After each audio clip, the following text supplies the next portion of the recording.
Oi pessoal, tudo bem com vocês? Seja muito bem-vindo, seja muito bem-vinda, professor Arquimedes aqui para a nossa terceira aula do curso de Curadoria e Museologia. A gente está passando muito rápido, só falta uma aula, gente. Então, o tempo está assim, ó, alguém pegou o relógio e acelerou.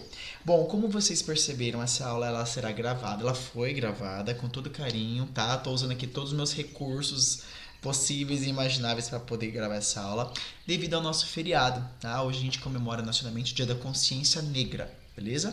Então, essa aula foi gravada previamente e eu espero, por favor, fiquem aqui comigo. Por quê? Hoje teremos fofoca do mundo artístico. Lembra que eu havia prometido e eu prometo eu vou entregar. A gente vai falar sobre Guernica de Picasso e as relações curatoriais e museológicas dessa obra que é extremamente importante para a história da arte, tá bom? Então fique aqui comigo que a gente vai falar sobre isso. Pois antes, eu estou devendo para vocês a resolução de um exercício, né? Na aula passada a gente começou a bater papo, eu amo conversar com vocês, a aula, ela flui, ela é muito mais rica. Inclusive, estou sentindo falta de vocês aqui hoje, neste momento, é muito estranho estar nessa aula sozinho, né? Gravar essa aula sem vocês. Então, eu vou resolver esse exercício do ENAD rapidamente e a gente já vai e ataca aí o nosso conteúdo de hoje, tá bom? Espero que vocês gostem, foi preparado com muito carinho, muito amor. Beleza? Então vamos lá aqui, tela do computador e ó, ripa na chulipa, gente, deixa eu colocar a tela inteira aqui. Então ó, caiu no ENAD, galera, vamos falar sobre essa questão. Na aula passada, a gente viu sobre os desafios da museologia contemporânea, não é? Então, quais são os desafios que um museu hoje em dia ele enfrenta? E um desses desafios foi a digitalização, a inserção do museu, que aparentemente é algo estático, velho e antigo, no mundo digital. Lembra que essa inserção ela não se dá somente pelas redes sociais, né? Os museus terem um perfil nas redes sociais. Se dá também, pessoal, pela digitalização do acervo. Essa digitalização do acervo vai permitir dois pontos. Para que as pessoas possam acessar esse acervo de maneira digital. Lembra que eu levei vocês para o Louvre semana passada? Muito chique. E também uma questão de segurança, né? Para a gente poder guardar assim, um documento fiel, fidedigno das obras do acervo do museu. Tá bom? E por que eu trago, gente, uma questão do ENAD? O ENAD ele se tornou praticamente como posso dizer? Um índice. Se cai no ENAD, é um tema importante. Tá? Ele é um parâmetro. Então nós na universidade, nós olhamos para o ENAD para que a gente possa, esses são assuntos, todos os assuntos são importantes, gente, entendam, mas não tem como a gente passar todos os assuntos. Existem alguns assuntos que são assuntos realmente mais importantes, não é que eles são mais importantes, eles aparecem com mais frequência, eles se tornam mais relevantes. E o ENAD é um desses nossos parâmetros para a gente saber o que há de mais importante, mais relevante naquele momento, tá bom? Então esse é sempre um índice. Inclusive, lá no site, se você digitar assim ó, no Google, ENAD provas, vocês podem ver todas as provas anteriores do ENAD, com gabarito inclusive, tá? Vale muito a pena. É um termômetro, por assim dizer. Então, sem mais delongas, vamos lá. Ó. Questão 23 do ENAD de 2017. Ó. Mais de 10 mil metros quadrados de área expositiva do Museu Afro-Brasil, localizado em São Paulo, podem ser percorridos em apenas alguns cliques. A instituição anunciou que mais de 100 obras da sua coleção podem ser vistas agora gratuitamente por meio de um aplicativo em qualquer computador ou dispositivo móvel conectado à internet. As imagens das obras do museu foram captadas em 360 graus. Os 3 andares do museu, localizado dentro do Parque Ibirapuera, foram mapeados e algumas obras pré-selecionadas podem ser analisadas separadamente e com detalhes. Então é o seguinte, gente, prometam para mim, quando vocês forem lá para São Paulo, vocês vão fazer um rolê cultural obrigatório. Tá? Vocês têm que ir no MASP, ao MASP, tem que ir à Pinacoteca e pega um dia, vai passear assim lá no Ibirapuera, faz um piquenique no Ibirapuera e lá dentro do próprio Ibira já aproveita e dá um pulo no Museu Afro Brasil. Gente, é um museu muito legal, dedicado aí a esse tema tão importante, tá bom? E eles digitalizaram grande parte do acervo deles e disponibilizaram isso para as pessoas. Então, você com um computador ou se o seu celular tem conexão à internet, o que é algo muito comum atualmente, você consegue ter acesso a parte desse acervo, visualizar esse acervo, meio que estar lá, entendeu? Então, olha lá. Com base nas informações apresentadas, avalie as asserções a seguir e a relação proposta entre elas. 1. A visita virtual ao Museu Afro-Brasil constitui um dos novos espaços de aprendizagem e possibilita a leitura contextualizada das obras de arte. Por quê? Museus são fontes de conhecimento de aspectos materiais e imateriais, de culturas e identidades diversas, que hoje podem ser acessados por meio de recursos tecnológicos relativamente simples. Então vamos lá. Primeiro a gente tem que ver se elas duas são verdade e se existe uma correlação da segunda com a primeira.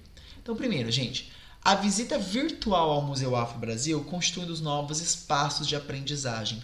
Verdade, gente. Vocês já sabem, museus são espaços não formais de educação. O que significa isso, prof? Existem os espaços formais, os não formais e os informais de educação.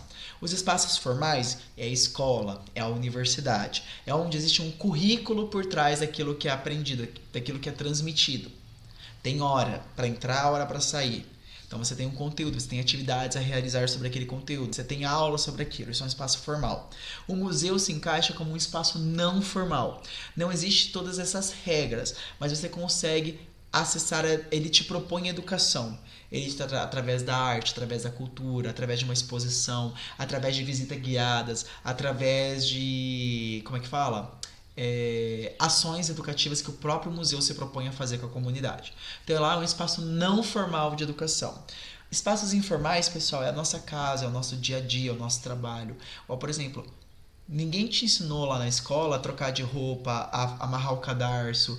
É aquele conhecimento do dia a dia que a gente aprende na prática mesmo, tá bom? Então, assim, o Museu Afro, na hora que ele se torna virtual, ele meio que te proporciona aquele espaço de aprendizagem contextualizada, porque você está acessando o Museu Afro-Brasil virtual, você está dentro de uma temática. Assim, você terá uma leitura contextualizada sim daquela obra de arte. Por quê? Museus são fontes de conhecimento de aspecto material e imaterial? Sim. A gente já viu isso em outras disciplinas, a gente já sabe que o museu ele vai tratar tanto dos aspectos materiais, a obra em si, quanto os imateriais, como por exemplo o savoir-faire. Então, por exemplo, uma tela. Pensa, por exemplo, uma tela do século XV. Uma tela do século XV, ela foi pintada de uma maneira. Então, a tela em si é o aspecto material e a maneira como ela foi pintada, o aspecto imaterial. O porquê ela ter sido pintada daquela maneira. Então, até agora é verdade. De culturas e identidades diversas, verdade. Principalmente lá no Museu Afro-Brasil. O Museu Afro-Brasil, com certeza vocês terão dificuldade de encontrar uma pegada eurocêntrica nesse museu. Hoje podem ser acessados por meio de recursos tecnológicos relativamente simples, verdade. O próprio trecho, pessoal, da questão nos diz que se você tem um computador ou um celular conectado à internet, aqui ó, você consegue acessar, tá? Isso se tornou raro, isso não é mais... esse é um dispositivo, um artefato relativamente simples, as pessoas têm celular, entendeu? Então sim, pessoal, a primeira e a segunda são verdade e a segunda é uma justificativa correta da primeira, tá bom? Então para vocês verem mais ou menos como é que o ENAD mostra esse tipo de tema e como ele é relevante, né, gente? Ele vem sendo tratado e discutido desde 2017, por exemplo. Bom, e agora vamos para a fofoca do meio artístico. Nós vamos estudar este caso maravilhoso que é a Guernica de Picasso e as relações com as decisões museais e curológicas, por assim dizer, de curadoria dele. Aguinha. Gente, então por que eu quis trabalhar com vocês? Quer ver? Esse tema é tão legal. Eu já vou aproveitar e contextualizar vocês. A ideia dessa aula surgiu após uma viagem... cabelinho, gente, ó, que tá aí. Depois de uma viagem que eu fiz ano passado, fui visitar uma amiga minha que mora em Madrid. Então, eu vou contar rapidamente para vocês essa história.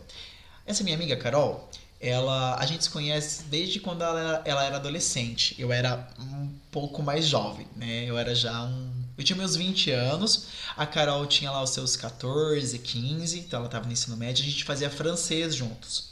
E a gente acabou ficando muito amigo. Só que a mãe dela morava na Espanha, em uma cidadezinha chamada Corunha. E a Carol, depois que terminou os estudos no ensino médio, quis mudar para a Espanha com a mãe dela porque ela queria estabelecer vida na Europa. Então ela foi. E daí ela foi, trabalhou de empregada doméstica e ficou por lá. E daí chegou a hora de fazer a faculdade e ela queria cursar História da Arte e acabou conseguindo. Então ela entrou para o programa de História da Arte da Universidade de Madrid. Tá? Acho que eu já contei essa história para vocês, inclusive já tive em um outro momento, uma outra vez que eu fui visitá-la, ela estava fazendo a faculdade na época e eu fui para uma aula junto com ela, que a professora falou sobre Paul Gauguin, nunca vou esquecer, ela falou sobre o Gauguin, um dos pré-impressionistas, né? Beleza, e essa segunda vez eu voltei, porque tava com saudade, enfim, né? Juntei os meus euros depois de muito tempo e voltei para ver ela. E a Carol já trabalhou no Reina Sofia. A Guernica que a gente vai trabalhar, a Guernica de Picasso, ela está num museu chamado Reina Sofia. Em Madrid nós temos dois museus que são os mais importantes, que é o Prado e Guernica. Prado e o Reina Sofia. Qual que é a diferença entre eles? A diferença entre eles é o Guernica. Assim, o Reina Sofia ele é mais novo do que o Prado. Então, antes todas as obras ficavam no Prado. Depois, quando Guernica volta para a Espanha, Guernica fica alocado no Museu Reina Sofia e se divide. Então, o que aconteceu? Tudo que é antes de Guernica estará no Prado. Tudo que é depois de Guernica é no Reina Sofia. Tão importante que Guernica é. Então, se você quer ver assim, uma arte um pouco mais vanguardista, né, do cubismo ali pra frente, um pouco mais vanguardista, você vai no Reina Sofia. Se você quer ver a arte um pouco mais clássica, neoclássica, acadêmica, romanticista, você vai no Museu do Prado. Tá? Então, o Guernica faz essa divisão. Tudo que vem antes do Guernica é no Prado, tudo que vem depois do Guernica é no Reina Sofia. É assim, mais ou menos, que as obras se dividem entre esses dois grandes museus, tá bom? E a Carolzinha trabalhou no Reina Sofia, ela trabalhou no Reina Sofia durante muito tempo, na época que ela fazia faculdade, inclusive depois que ela se formou. E depois ela saiu, foi trabalhar numa galeria de arte, mas ela ainda assim, né, conhece o Reina Sofia como ninguém. E uma vez eu estava lá, nessa última viagem eu estava com ela lá, eu falei assim pra ela, Carol, eu não gosto de Picasso. Gente, tinha assim uma galera na frente do Guernica. Eu sei que ele é uma obra muito importante. Eu falei assim, cara, eu não gosto do Picasso. Por quê, gente? Assim, ó, é uma coisa minha, tá? É uma coisa minha. O Picasso, a gente tem os relatos, né? Escritos, inclusive, de vários, sei lá, parentes dele, né? Sobrinhas, ex-mulheres, ex-esposas. O Picasso não era uma pessoa legal. Um ser humano legal. Misógino, machista e por aí vai, tá? Ele não era uma pessoa legal. Eu entendo que a arte dele é muito importante, né? A arte dele foi, assim, muito iconoclasta. A arte dele foi bem revolucionária. É importante para os movimentos de vanguarda, tá? Mas eu, particularmente, não me atraio por cubismo. Não é um movimento artístico assim que me seduz, né? Eu sou barroco, gente. Os meus amigos na faculdade, desde quando a gente teve a primeira aula de história da arte, eles falaram: Arquimedes, você é barroco, você é dramático, você é exagerado. Falei, é inegável, né? Por exemplo, eu gosto muito das obras do Caravaggio. Eu sei que ele também é uma pessoa horrível, gente. O Caravaggio era um ser humano horrível, tá? Não sei se vocês já tiveram a chance de procurar um pouco sobre a vida do Caravaggio, tá? Ele era terrível, ele era uma pessoa assim muito ruim, mas eu acho lindo o trabalho de chiaroscuro que o Caravaggio faz, que é algo que me seduz muito na tela dele, né? Gosto dessa dicotomia entre o claro e o escuro. Então assim, cubismo nunca me atraiu, mas eu sabia que Guernica era uma obra importante, eu só não conseguia entender por quê. Falei assim, Carol, estamos aqui na frente do Guernica, eu quero que você me fale, me explique, por que essa obra, as pessoas gostam tanto dessa obra? Tanto que ela começou a explicar em português pra mim, que só tava eu e ela, assim, um papo de amigo. E tudo que ela me contou, e depois ela me mostrou as fontes e eu fui pesquisar pra vocês também, tudo que ela me contou eu vou contar pra vocês. E foi muito legal que tinha outros brasileiros, eles começaram a chegar perto pra entender aquela obra, tá? Então, assim, tudo que eu vou contar pra vocês é, tipo assim, primeiríssima mão, está registrado, né? Mas aí vem de um grande estudo que ela fez junto com o Museu Reina Sofia, junto à Universidade de Madrid. né, o curso de História da Arte lá da Universidade de Madrid, tá bom? Então sabe que foi daí que eu tive a ideia, eu falei assim, nossa, olha como a curadoria e Por quê? Ah, gente, por quê? Eu vou contar pra vocês. Primeira vez que eu fui com a Carol, eu fui visitar a Carol em Madrid 2 vezes. A primeira, não podia tirar foto no Guernica. Era proibidíssimo, proibidíssimo. Ficavam 2 guardinhas na frente do Guernica. Você tirava a câmera, na época já era aquela cybershot. Você tirava a câmera, o guardinha vinha pra cima de você até você guardar a sua câmera. Você não podia tirar foto com o celular, não podia tirar fotos, não podia tirar foto de nenhuma maneira, não podia, tá? E da outra vez que eu fui, agora em 2024, podia. Falei, ué, Carol, não entendi. Antes não podia tirar foto, agora pode. Ela me explicou tudo, eu vou contar tudo para vocês, tá bom? Então vamos lá, gente. Tem muito a ver com a própria história da obra e tem muito a ver com as questões curatoriais, direção de museu, tá bom? Então vamos lá. Yes. Para quem não se lembra, esta é a obra Guernica, de Pablo Picasso. E vocês não são obrigados a saber, mas agora vocês saberão, Pablo Picasso, ele é espanhol, tá bom? Guernica é uma cidade espanhola que fica ali entre França e Alemanha, tudo bem? Guernica foi pintado em 1937, já vamos falar em qual ocasião ela foi pintada. Bom, pelo que vocês estão vendo aí, ó, não tem, né, se vocês nunca estiveram diante dessa tela, saiba que ela impressiona tanto pela sua dramaticidade, né, vocês podem perceber que parece que existe um caos que não é explicado, porém este caos, ele tem uma certa explicação, é um caos bem organizado. Um outro motivo dele nos impactar quando você está na frente dele é porque essa tela tem de comprimento 7,77 metros e de altura tem 3,4 metros aproximadamente, tá? É uma obra bem grande, ela é bem grande, tá bom? Então ela impressiona pelo seu tamanho e pela sua dramaticidade. Ela é pintada, pessoal, quase que totalmente com tons de preto, cinza e branco.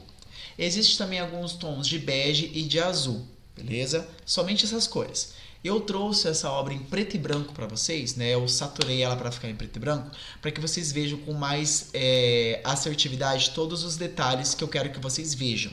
Porém, ela é preto, cinza, branco e muito pouco de bege e azul, tá bom? Foi feito com algumas tintas especiais encomendadas pelo Picasso, beleza?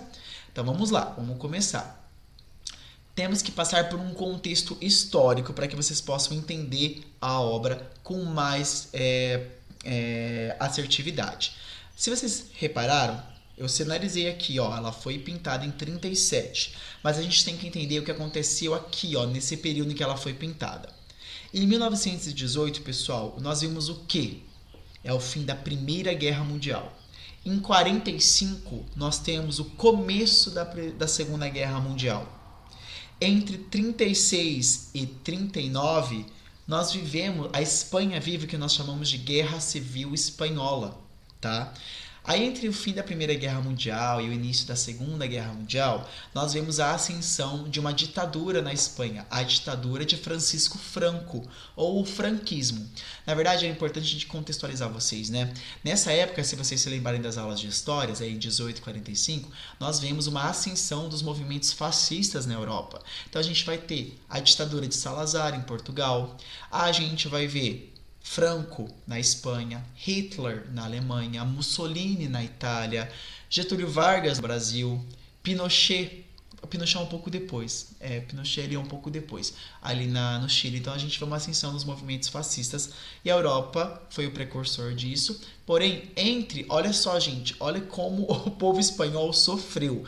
Entre o fim da Primeira Guerra Mundial e o início da Segunda, os espanhóis viveram uma guerra interna, onde a gente tinha os republicanos, que eram contra o regime de Franco, e os franquistas, que eram a favor do regime ditatorial de Franco, se degladiando, tá? E Guernica foi pintada em 37, tá? Só que Guernica é uma cidade espanhola e Picasso pinta isso em Paris. Picasso morou mais em Paris, na França, do que na Espanha em si, beleza? Eu não lembro especificamente de qual cidade que é o Picasso, mas ele é espanhol, acho que ele é da região basca, perto ali de Barcelona, beleza? Então tá. Este é o Pablo Picasso no seu ateliê pintando Guernica. Isso foi uma coisa muito interessante, gente. Guernica, ele foi a Guernica foi finalizada em 3 semanas e foi uma das primeiras vezes que a gente teve a chance de ver o processo criativo do artista. Então o Pablo Picasso chama um jornal, ele chama jornalista, e o jornalista fica quase que diariamente tirando fotos do processo criativo do Guernica. Vai lá e fotografa. Porque essa tela que a gente está vendo, ela não começa assim, tá? Guernica, se vocês estudarem a fundo, ela tem... Eu vou falar um pouco mais sobre isso mais à frente. Ela passou por várias mudanças para até que a gente chegue nisso daqui. Principalmente esse ponto aqui, ó. Esse ponto onde parece que tem uma lâmpada, aqui que parece com um olho. Então isso aqui não era para ser assim. Inclusive o Picasso ele ficava mudando várias vezes tanto a cabeça desse cavalo quanto a cabeça do touro de lugar, tá bom? Então foi uma das primeiras vezes que a gente teve a chance de ver o artista, o Picasso, no seu processo criativo, porque isso foi registrado. Caso vocês queiram ver esse processo, eu deixei lá no último slide, que são os slides da referência, os links que eu usei para montar essa aula e vocês podem acessar e ver esse processo criativo, tá bom? As 9 versões do Guernica antes de chegar na versão final que a gente estava vendo. Então vamos lá, ó, curiosidades sobre Guernica, pessoal. Guernica foi uma pintura encomendada. Ia rolar, naquele ano, 1937, ia rolar o Salão de Paris. A exposição, o Salão de Paris. Então, o governo espanhol pede para o Picasso pintar uma tela para expor no Salão de Paris, tá bom? De 37. Tanto que essa obra ela foi encomendada às pressas e só ficou pronto umas 2 semanas antes da exposição de Paris de 37, o que é um tempo muito curto, tá, gente? Geralmente, para essas exposições, a obra fica pronta ano antes, entendeu? Então, começou por aí. E essa inspiração, a inspiração para pintar Guernica, veio de uma matéria que o Picasso leu do jornal The Times. Tá? O que aconteceu? Bom, a gente tem um regime franquista, né, o regime de Francisco Franco na Espanha, e nós temos nesse período a Espanha vivendo um cenário de guerra civil. E Guernica era uma cidade pacífica de aproximadamente 6 mil habitantes, que não era nem rota armamentista, entendeu? Não era rota de nada. As tropas não passavam por lá, nenhuma tropa passava por lá. Era uma cidade prosaica de 6 mil habitantes na Espanha tentando sobreviver ao caos econômico gerado por uma guerra civil entre 2 guerras mundiais. E para que Franco mostrasse o seu poder, consolidasse o seu poder, ele faz um pedido a Adolf Hitler e pede que aconteça um bombardeio na cidade de Guernica. E esse bombardeio acontece. A quantidade de pessoas mortas, pessoal, flutua. O dado ele é incerto, tá? Várias fontes trazem dados diferentes, mas todas as fontes aproximam ao número de 1.800 pessoas mortas. Para uma cidade de 6 mil, isso é muita... Primeiro, morrer 1.800 pessoas, 1.000 pessoas, já é algo assim, chocante. É muita gente. Numa cidade de 6 mil, que não tem nada a ver com a paçoca, é ainda mais chocante. Então o Pablo Picasso, ele lê essa reportagem do The Times, e ele fica completamente chocado. E a Guernica é nada mais, nada menos do que um apelo à paz. Tanto que Guernica, gente, se vocês observarem bem, ela tem aqui assim, ó, o que parece são os recortes de jornal. Não são recortes de jornal, foram pintados para que parecessem recortes de jornal. Então, alguns historiadores da arte acreditam que isso tem a ver da onde o Picasso tirou a inspiração dele. O horror que ele sentiu diante dessa notícia, tá? Tanto que vocês percebem que Guernica, deixa eu apagar aqui os meus rabiscos. Guernica, ele traz esse quê de desespero. A gente vê as pessoas em desespero representadas aqui. Eu já vou comentar uma desses pontos que aparecem. Mas você sabe que Guernica é um dos símbolos ainda hoje utilizados contra a guerra. É um apelo, é um grito de apelo à paz. Tá bom? Então é isso que o Pablo Picasso ele quer retratar. Esse horror que a guerra provoca. Tudo bem? Então a partir disso ele tem... essa inspiração. E aqui uma foto, né, do que sobrou de Guernica após aí os bombardeios, beleza? Como eu havia dito, né, gente, ó, Essa obra ela foi encomendada, foi uma obra encomendada que ficou pronta assim no último momento. E o Picasso ele não morava na Espanha naquela época, ele já morava na França há algum tempo e por lá ele ficou ainda mais tempo. Tudo bem? Bom, a primeira versão da obra, gente, ela era mais impactante, tá bom? Deixa eu ver se eu trouxe aqui. Na primeira versão, aqui é onde tá vendo que, né, ó, desde sempre a gente tem essa figura feminina que eu já vou comentar sobre ela. A gente tem essa figura feminina que aparece aqui do lado direito. Temos essa outra pessoa representada aqui, essa.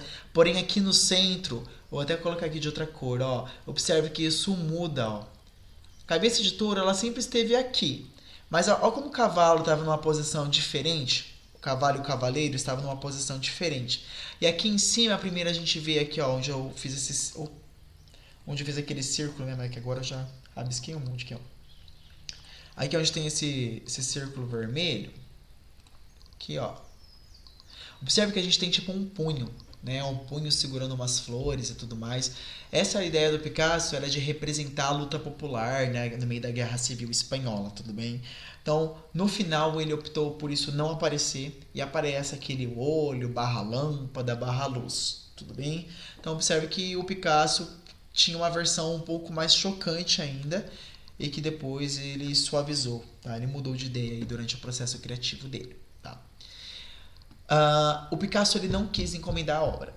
Não quis comentar a obra, gente. Quando a obra ficou pronta e as pessoas iam perguntar para o Picasso o que significa o cavalo, o que significa o touro, e esse aqui, sabe o que ele falava? O touro simboliza um touro e o cavalo simboliza um cavalo. Era isso que ele falava. Ele falava: não cabe a mim explicar, cabe ao público explicar o que ele está sentindo, o que está entendendo da obra. Tá bom? Então o Picasso nunca quis comentar esta obra. Beleza? E um fato muito curioso, gente, viagens internacionais. Aqui existe tipo dois pontos porque essa obra ficou viajando tanto. Então ela ficou pronta em 37, ela é exposta no Salão de Paris e depois ela não retorna à Espanha. Ela não volta para a Espanha. Lembra que a obra foi uma encomenda do governo espanhol, mas ela não retorna à Espanha depois do Salão de Paris. O que acontece? O Picasso, pessoal, tinha dois pedidos. O primeiro, por que a obra ficou circulando no mundo? Tá? Ficou circulando no mundo porque o Picasso ele tinha medo do regime nazista. Ele sabia que o regime nazista estava avançando, que era uma questão de tempo da Segunda Guerra Mundial eclodir. As pessoas sentiam isso. E o Adolf Hitler estava se tornando muito forte. E Franco também estava se tornando muito forte. Então ele decide deixar a obra, principalmente no MoMA de Nova York, a obra ficou muito tempo nos Estados Unidos, exilada, por assim dizer, como uma medida protetiva.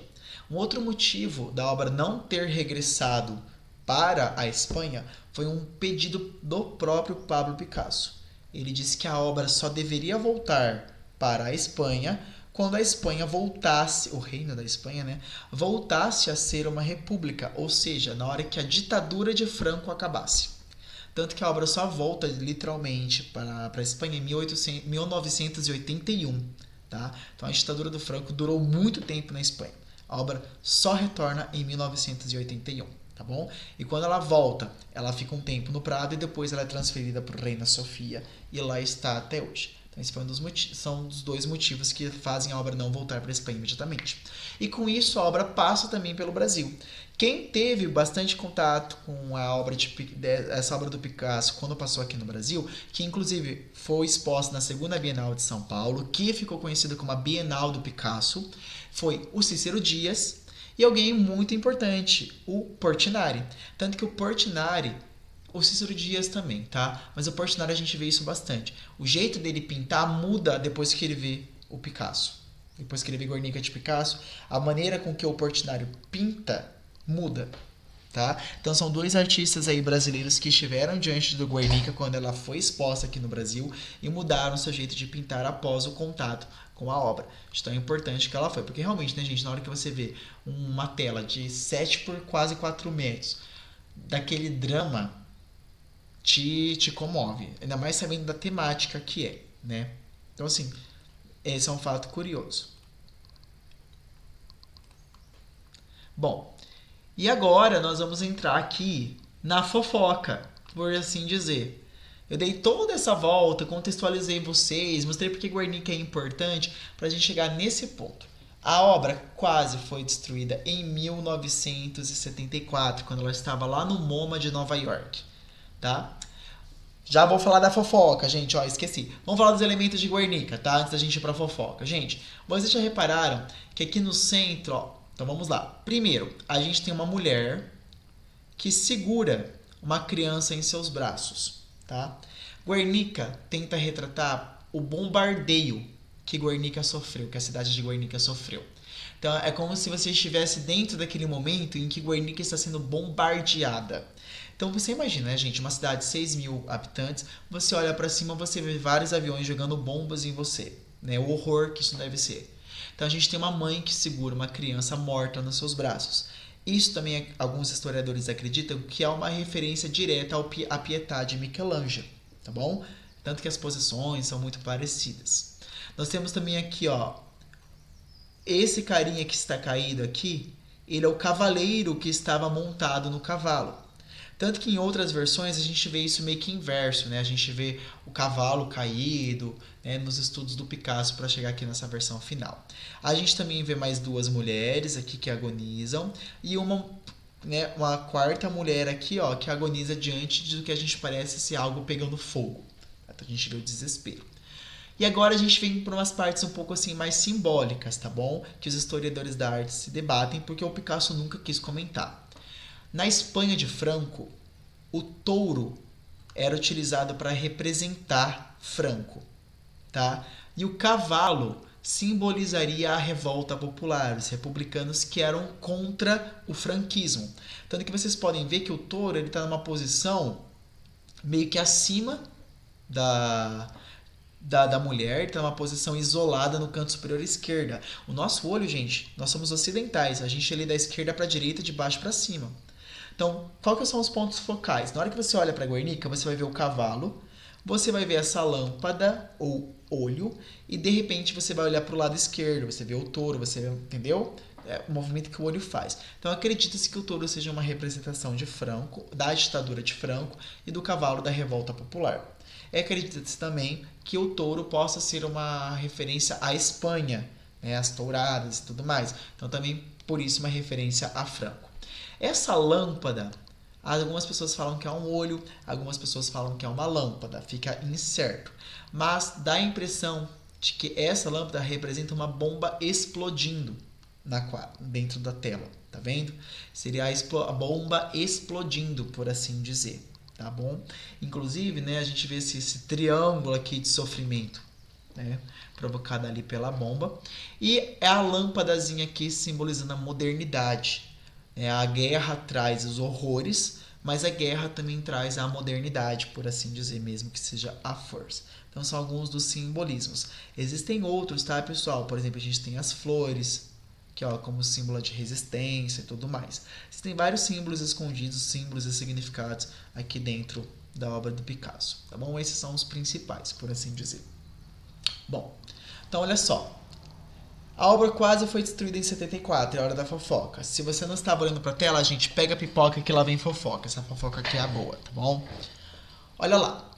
Esse aqui, ó, é um recorte de jornal na internet sobre o seguinte. Museu Reina Sofia levanta proibição de fotografar a obra Guernica de Picasso. Pode parecer estranho esse português, mas é porque essa é uma notícia de um jornal português, lá de Portugal mesmo, tudo bem? Então olha só, a manchete está me dizendo que o Museu Reina Sofia parou de proibir as pessoas de fotografar a Guernica de Picasso. Ou seja, a Guernica de Picasso, desde que ela tinha ido para a Reina Sofia, era proibidíssima, barradíssima de ser fotografada, como eu havia contado anteriormente para vocês. E o museu retirou essa proibição. Então agora você pode estar lá na frente do Guernica e tirar uma foto com Guernica mesmo. Aliás, somente sem flash, mas você pode agora tirar uma foto e antigamente não podia. Tá? Então, por que a gente não podia fotografar antigamente o Guernica de Picasso? Essa era uma decisão da diretoria do museu. O museu falava assim, é melhor não. E por que não? Observe que na antiga, ó, tem até a proteção, O guardinha fica ali, ó. Gente, isso aqui é uma foto minha, agora de 2024, quando eu fui. Por isso que eu pude tirar essa foto, tá? Porque essa foto aqui é de 2024. Mas observa que... É que assim, gente, daqui pra cá, ó, tem muita gente. Eu que dei um jeitinho de escapar ali de ladinho e tirei uma foto, tá bom? Mas vamos entender o que aconteceu em 74? O atentado à Guernica, em 28 de fevereiro de 1974. Vamos ver o que aconteceu. Bom, em 1974, essa obra estava em MoMA, lá no Museu de Arte Moderna lá de Nova York. E um senhorzinho, todo vestido de preto, entrou no MoMA, tirou um spray vermelho e escreveu em cima do Guernica de Picasso com tinta vermelha. Esse aqui é um detalhe do vandalismo. Gente, é muito difícil vocês achar foto desse rolê, tá? É dificílimo. Eu camelei pra achar essa foto. E só achei uma foto, assim, do detalhe do vandalismo. Ele simplesmente escreveu em cima da obra, em cima da tela.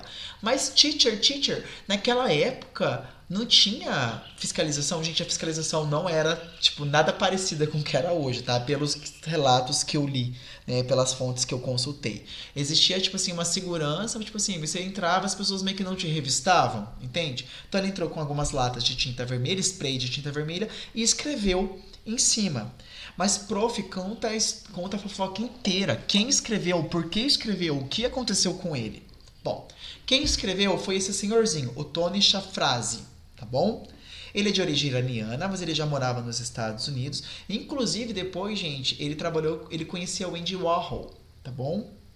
Bom, o que ele tinha planejado? Ele tinha planejado escrever Lies Kills. Em português, Mentiras Matam, que é uma adaptação de um verso de Finnegan's Wake, da música chamada Finnegan's Wake, de James Joyce. Por quê? Nessa época, ali em 74, a gente via a Guerra do Vietnã. A Guerra do Vietnã estava acontecendo. Os Estados Unidos atacavam o Vietnã. E, bom, como eu havia dito, o Guernica do Picasso é um dos maiores, se não do maior símbolo nas artes contra a violência proporcionada pela guerra. Então ele queria que isso terminasse, porque na época a mídia norte-americana fazia parecer a guerra do Vietnã algo necessário. Basicamente o que Israel tenta fazer com a Palestina, mostrar que é necessário atacar a Palestina. Então, os Estados Unidos tentavam fazer isso, mostrar que era necessário atacar o Vietnã, um monte de gente morrendo. Então, ele queria protestar contra isso. Então, ele queria escrever Lies Kills. Só que, gente, o que acontece com o cara? Como o Guernica era muito grande, ele não calculou direito onde ele tinha que escrever. Então, ele escreveu assim, ó, Kill Lies All. É como se ele tivesse escrito assim, ó, matam mentiras, matam. Ele protestou errado, gente. O cara protestou errado. Ele quis fazer um grande mousse e serviu gelatina sem sabor, tá bom? Então ele não, como o Guernica é muito, as letras, né, que ele escreve tem aproximadamente 30 centímetros, que é o braço dele ali. E ele não calculou direito, ele começou a escrever tipo da metade para fora. Então assim, flopou, deu errado, tá? Ele, ao invés de escrever Lies Kills, escreveu Kill Lies. O que aconteceu? Ele escreveu Lies primeiro, só que faltou espaço para escrever o Kills depois. Aí ele voltou e escreveu Kill, entendeu? Horrível, gente, deu errado. Ele não manifestou resistência. Rapidamente os policiais foram acionados, contiveram o cara, levaram, ele falou assim, ó, quero que vocês chamem o curador, eu também sou artista. Ele era artista, ele era formado em artes por não lembro qual colégio, tá? Uma escola importante de artes. Era uma escola de artes que ficava de frente para o ateliê do Andy Warhol, tá bom? Então, ele foi interrogado, ele falou pro curador, ele falou para todo mundo, gente, a minha intenção era criar uma obra de arte conceitual, ao mesmo tempo que eu queria protestar contra os horrores da guerra do Vietnã, tá? Teacher. Bom, o que aconteceu com o Tony Shafrazi? Nada. Né, gente? É aquela mais serena. Mas sim, gente, o Tony Shafrazi, ele, após 5 anos de condicional, ele foi absolvido. No interrogatório dele, o juiz perguntou para ele, você faria isso novamente? Ele falou que não faria isso novamente, Foi só um ato assim de desespero, muito bem. E no final, o Chafrazi ainda ele fez algumas exposições com Basquiat, com Andy Warhol e se tornou, gente, assim, como posso falar, um cara das artes, assim, um galerista de artes muito importante no mundo, tá? Ou seja, às vezes o crime compensa, é o que a história está nos mostrando aqui, né? Gente, não estou dizendo que eu sou a favor disso, tá bom? Nada a ver, estou, né, aqui, ó, confabulando aqui com vocês. Mas não aconteceu nada com o Chafrazi, tá? Ele ficou muito rico depois, inclusive, beleza? A nossa sorte, o que aconteceu, gente? Então, como vocês perceberam, Guernica, aqui dá pra ver certinho, ó. Tá vendo que Guernica é branco, preto, cinza. Aqui vocês percebem, ó, uns tons de azul, ó, uns tons de azul. Aqui a gente percebe um pouco de bege. Só que ele escreve em cima do vermelho. Perdão, ele escreve de vermelho em cima do branco, gente. Então, assim, a obra foi danificada, tá bom? Olha só como que é o destino. Nesse dia, a Sue Sack, que é a restauradora do Museu do Brooklyn, por um obséquio, por pura sorte, que é a Sue aqui, ó. É a Sue, essa mulher aqui, ó, maravilhosa. A restauradora do Museu do Brooklyn, na época, estava lá no MoMA almoçando com os amigos dela. Sabe, tipo assim, eu trabalho no Museu do Brooklyn, mas eu vou lá no MoMA almoçar com os meus amigos. Ela estava almoçando quando isso aconteceu. E logo que ela viu, ela já chamou os técnicos do museu e eles já começaram a restaurar a tela. A sorte é que a tela possuía bastante verniz. Então ela teve que usar bisturi, algodão, teve que usar agulhas de cirurgia, teve que fazer toda aquela parada de restauro que a gente já viu. E vocês sabem que o restauro, ele agride a obra. A gente faz o restauro quando não dá mais para fazer nenhuma manutenção. O restauro ele é sempre muito prejudicial à obra, ele diminui o tempo de vida dessa obra. Então, e tirar o vermelho do branco, gente? Tirar o vermelho do branco é algo assim, hercúleo. O vermelho adere muito ao branco. Qualquer cor vai aderir muito bem ao branco, mas o vermelho, tá? Então, o que aconteceu? Guernica, deixa eu olhar aqui no rostinho de vocês, gente. Guernica não tem como mais ser restaurada. Por causa deste evento, Guernica sofreu tudo que Guernica podia ser restaurada, Guernica foi. Atualmente existe então um processo de manutenção do museu. O museu faz um processo de manutenção nessa obra extremamente rígida, porque não tem como a gente restaurar mais a obra. Tudo que ela podia ser restaurada, ela foi. Não tem mais como restaurar. Então a gente não pode se dar ao luxo de que algo aconteça com esta obra. Então tudo é monitorado. É por isso que anteriormente, quando eu fui visitar a Carol lá em 2011, não podia tirar foto no Guernica. Por quê, professor? Mesmo foto sem flash não pode.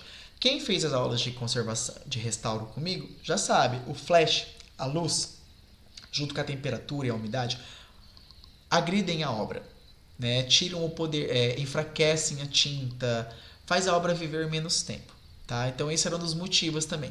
Porque a pessoa fala, mas a minha câmera não tem flash. Ela vai tirar foto, tá com o flash ligado. Então esse era um dos motivos. Um outro motivo era porque as pessoas param para tirar a foto. Então elas se aglomeram ali na frente. Aglomerações são perigosas. E se a segurança deixa algo acontecer, algo passar, uma aglomeração é a distração perfeita para um novo atentado dessa obra. Então, essa era uma visão do antigo museólogo responsável pela direção do Reina Sofia. Só que como vocês viram aí na notícia, e como eu mesmo constatei pessoalmente, agora você pode tirar fotos sem flash do Guernica, porque mudou a direção do museu. Essa, inclusive, pessoal, foi uma das primeiras coisas que a nova diretoria do Museu do Reina Sofia fez. Está permitido agora tirar fotos do Guernica. Essa é uma estratégia para que as pessoas vão até o museu. Eu posso tirar foto. Imagina você ir lá ver a Mona Lisa. Você foi para Paris. Pode tirar foto com a Mona Lisa, inclusive, tá, gente? Sem flash, mas pode. E não deixa você tirar uma foto com a Mona Lisa. As pessoas vão parar de ir. Então, a gente também via uma diminuição, porque as pessoas vinham do mundo inteiro para ver o Guernica, chegavam lá e não podiam tirar foto com o Guernica. Tá? Então essa foi uma outra visão assim um pouco mais contemporânea que a nova diretoria do museu assumiu. E aí, gente, vocês conseguem perceber que essa questão do voo pode ou não pode tirar foto, isso vai envolver tudo dentro do museu? Mais do que nunca, o controle de segurança lá no Reina Sofia, perto do Guernica, ele é absurdo. É igual na Mona Lisa. Mesma coisa, tá? Então, assim, movimenta um time muito maior. Câmeras a todo momento, controle de temperatura a todo momento, distância a todo momento, segurança a todo momento, revista a todo momento. Uma revista muito mais forte, entende? Mas ao mesmo tempo foi uma aposta do museólogo para atrair as pessoas para o museu, para poder tirar foto com o Guernica, registrar isso. Porque pessoas que tiram foto, você só é visto, só é lembrado quem é visto. Então, se você tira uma foto e posta numa rede social, ai, nossa, esse quadro é tão legal, verdade, né? O Guernica do Picasso, nossa, vou lá ver. Claro que a gente não vai, né? Queríamos nós agora sair daqui e ir lá tirar uma foto com o Guernica, mas não vai dar. Mas entendo que essas decisões são decisões do curador, do museólogo, que mudam toda a dinâmica dentro do museu. Absurdamente. Gente, o tanto de gente, eu tive que esperar as pessoas saírem para conseguir tirar essa foto de ladinho do Guernica, porque tinha muitas pessoas. Muitas. E outra, né, pessoal? Se vocês fizeram lá restauro comigo, vocês sabem que mais uma aglomeração de pessoas na frente do quadro são mais pessoas respirando. É mais gás carbônico.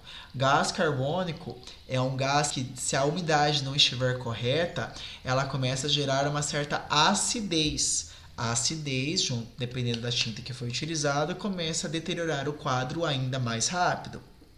Vocês estão vendo que são decisões muito importantes que o museólogo e o time curatorial têm que tomar não isoladamente. Não isoladamente. Tá bom? Prof, então por que isso foi tomado assim logo de prontidão quando o novo diretor do Reina Sofia assumiu? Porque isso já vinha sendo discutido há muito tempo. Muito tempo mesmo, tá bom? Era uma das reclamações do turista, né? Querendo ou não, pessoal, como o museu ele é uma instituição cultural sem fins lucrativos, o museu precisa de pessoas para se manter. Então as pessoas têm que ir ao museu para que o museu exista. Entendem? Então eu dei toda essa volta, costurei vocês 50 minutos, porque eu queria chegar nesse ponto. Tá bom? Bom, só para a gente finalizar aqui. Bom, Manuel Segade é o novo diretor do Reina Sofia, retirou a proibição, né? Agora então a gente pode fotografar. A última análise do Guernica descobriu 129 imperfeições, entre rachaduras, vincos, marcas e manchas. A boa notícia é que os últimos resultados do raio-x mostraram que as imperfeições não aumentaram, ou seja, existem imperfeições, mas elas não aumentaram. Ainda bem, tá? Porque, mais uma vez, o Guernica, daqui para frente, ele se perderá. Nós estamos perdendo o Guernica conforme o tempo está passando. Então, a gente controla, a gente monitora esses pontos. O time de o museólogo, juntamente com o time de restauro do Reina Sofia, monitora isso quase que a todo momento, para que a gente possa aí garantir a sobrevivência dessa obra tão importante, tão magnânima na história da arte, para as gerações futuras também. Tudo bem? Aqui, ó, pessoal, eu deixei para vocês as referências que eu utilizei para montar essa aula, caso vocês se interessem aí, né? É sempre importante a gente estudar, se aprofundar em alguns assuntos. E vocês possam também um dia fazer uma aula diferente, leva lá para os seus alunos, gente, vou mostrar uma fofoca para vocês, o mundo das artes hoje, tá bom? No mais, pessoal, ó, agradeço enormemente a presença de todos e de todas. Na semana que vem nós voltaremos ao vivo e a cores, mesmo bate-canal, mesmo bate-horário, beleza? Ó, um beijo, beijo, beijo, um forte abraço e até semana que vem. Tchau, tchau.